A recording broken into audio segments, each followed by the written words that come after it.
बहुत समय पहले की बात है। एक छोटे से गांव में मनीष नाम का एक युवक रहता था। वह अपनी साधारण जिंदगी में एक असाधारण स्वप्न देखता था, शक्ति का, साहस का और अपराजय बनने का।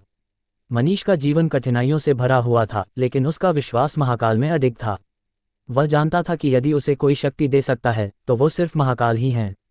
हर दिन मनीष मंदिर जाता, महाकाल की भक्ति में लीन हो जाता और उनसे विशेष वरदान की प्रार्थना करता।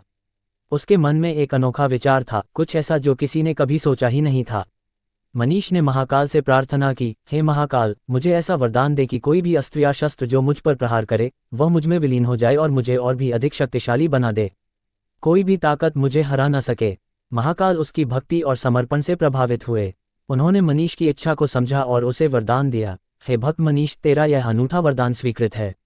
अब से कोई भी अस्त्र या शस्त्र तुझ पर प्रहार करेगा तो वह तुझ में समाहित होकर तुझे और भी अधिक शक्तिशाली बना देगा।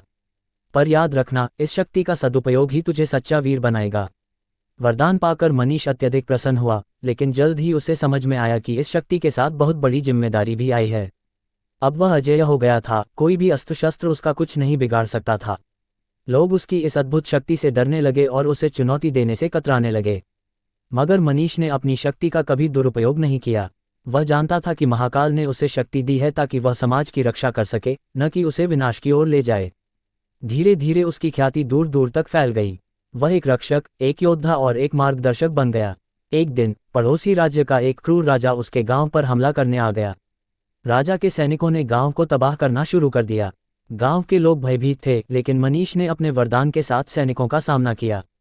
हर तीर, तलवार और शस्त्र जो मनीष पर प्रहार करते वे उसमें समाहित हो जाते और वह और भी अधिक शक्तिशाली हो जाता। राजा ने अपनी पूरी सेना को मनीष पर छोड़ दिया, लेकिन मनीष हर वार को अपने भीतर समाहित कर अपनी शक्ति से गांव की रक्षा करता रहा। अंत में राजा ने खुद मनीष से युद्ध करने का फैसला किया, पर जैसे ही उसने मनीष पर प्रहार किया, उसकी तलवार भी मनीष में विलीन हो गई।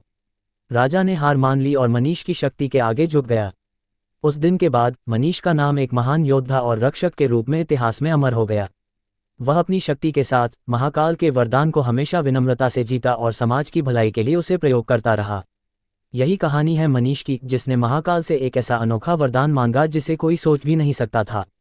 शक्ति के साथ जिम्मेदारी को समझना, उसका सही उपयोग करना और दूसरों की भलाई के लिए उसे अर्पित करना, यही उसकी सच्ची महानता थी।